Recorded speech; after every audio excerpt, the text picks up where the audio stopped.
Duty रखें और कुछ नाम लेकर पीयूष जी हो गए, जितेंद्र द्विवेदी जी हो गए, संतोष जी हो गए, अपना अरविंद पालावत जी हो गए, ये अपना फोन करना है अगर संभव हो तो। बस अभी प्रेस कॉन्फ्रेंस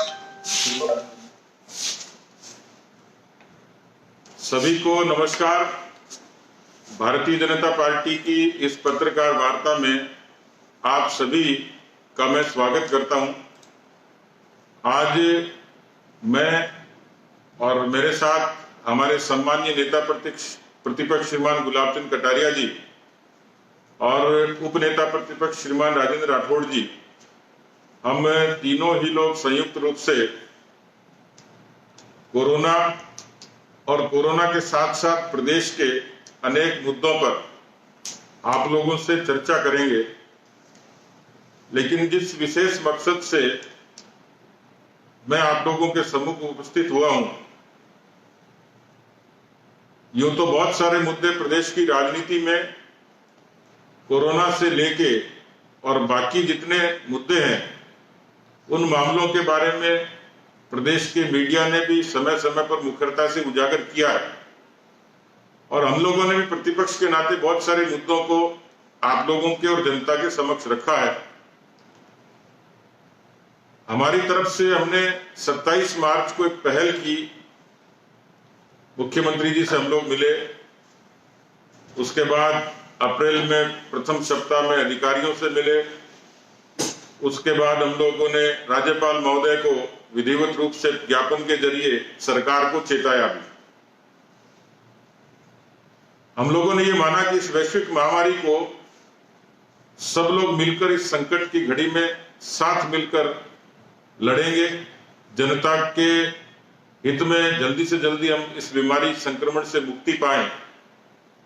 जहां एक तरफ केंद्र की सरकार ने मोदी जी के नेतृत्व में बेहतरीन काम किए और 130 करोड़ की आबादी में प्रतिशत के लिहाज से देखें, इस संक्रमण को रोकने में और उपाय करने में भारत की सरकार ने बेमिसाल काम किए और उसी का नतीजा है कि आज विश्व स्वास्थ्य संगठन के कार्यकारी अध्यक्ष के पद पर भारत सुशोभित होगा। तो मैं ये मानता हूं कि दुनिया में कोरोना से भय था, खौफ था, हिंदुस्तान में भी चुनौती थी, लेकिन जैसा प्रधानमंत्री जी कहते हैं कि इस चुनौती को हमने अवसर के रूप में बदला। बहुत सारी चीजें हैं, लेकिन आज मैं विशेष रूप से फोकस करूंगा इस प्रदेश में प्रवासी श्रमिकों को लेके कांग्रेस पार्टी ने और खासतौर पर मुख्यमंत्री जी ने खूब सियासत करी और इतनी सियासत करी कि कांग्रेस पार्टी, मैं ये मानता था कि राजनीति करती है, ओछी राजनीति करती है, इतनी ओछी करेगी ये कभी लगता नहीं था।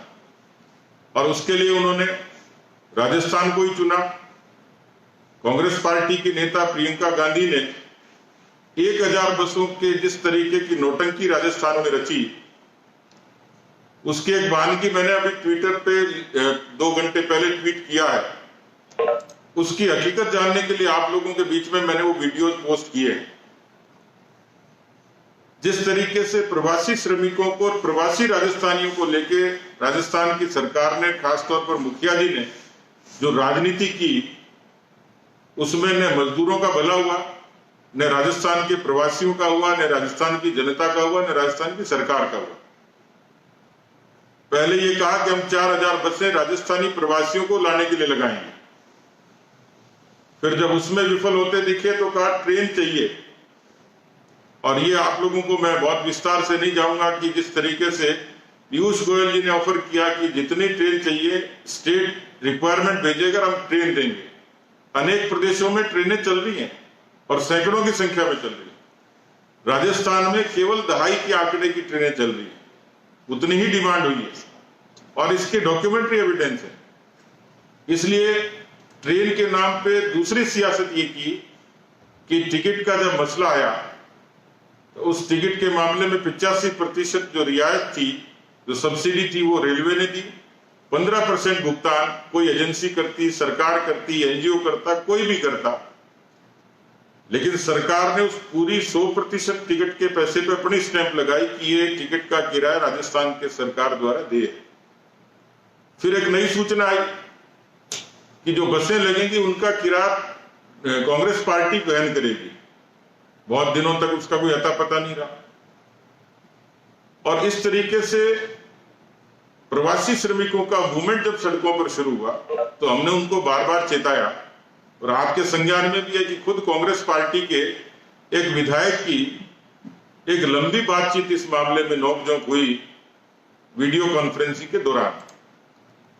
उसके शाम को दूसरे दिन मैं खुद अजमेर रोड से आगरा रोड की सड़क पे निकला तो ये पाया कि मजदूर सड़कों पे चल रहे थे। मुख्यमंत्री दूसरे तरफ कह रहे थे कि मैं एसडीएम को सस्पेंड कर दूंगा यदि कोई मजदूर सड़कों पर चलता हुआ पाया गया। जो बस मुझे मिली उसमें सोशल डिस्टेंसिंग तो दूर की बात है, भेड़ बकरियों की तरह उसमें सवारियां ठूसी हुई थी। जो तेलंगाना की ट्रेन से पाली से वो लोग बस से जयपुर में आए।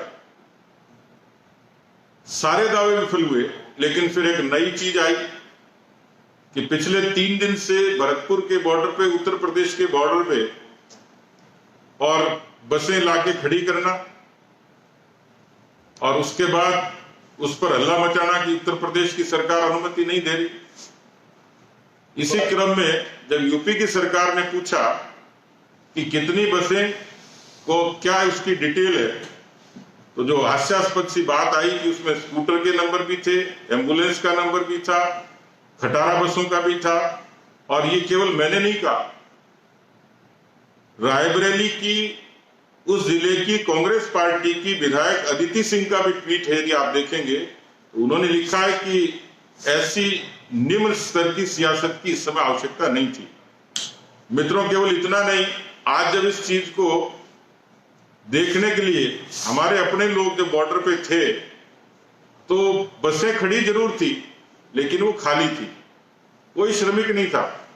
और वो लोग पिछले 36 घंटे से वहां खड़े हैं, न कोई सवारी है।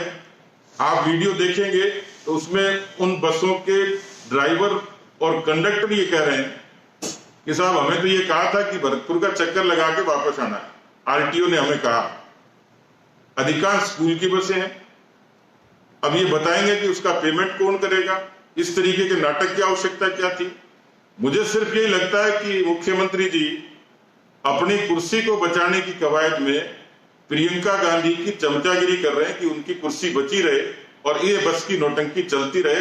ये मजदूरों के साथ भी मजाक है और राजस्थान की जनता के संसाधनों पर एक किस्म से डाका मारने का काम है और राजस्थान की जनता को, राजस्थान की सरकार को, श्रमिकों को अपमानित करने का काम है। मुझे लगता है कि जिस तरीके की जो सारी सियासत हुई है ये आप लोगों के भी संज्ञान में है। वो वीडियो देखेंगे तो आपको पूरे तरीके से स्पष्ट हो जाएगा कि हमने वहां पर वस्तुस्थिति देखी है। एक चालक तो बेचारा कोई हार्ट का पेशेंट कह रहा 36 घंटे से इंतजार कर रहा हूं और मुझे ये बहला फुसला के लाया गया कि अलवर जाना है, अलवर से भरतपुर जाना है, फिर वापस आना है। तो मुझे लगता नहीं था कि इस तरीके की किसी सियासत की और नौटंकी की आवश्यकता थी। कई और बहुत मुद्दे हैं जिनके बारे में मैं चाहूंगा कि लगभग प्रतिदिन आज हमने हमारे विधायकों से संवाद किया, राजस्थान के तमाम विधायकों से, हमारे सांसदों से इससे पहले हम संवाद कर चुके। अनेकों जमीनी मुद्दे उनके जरिए हमारे पास में आए हैं। उन मुद्दों की जानकारी आप लोगों के समक्ष हमारे माननीय नेता प्रतिपक्ष गुलाब चंद कटारिया जी रखेंगे।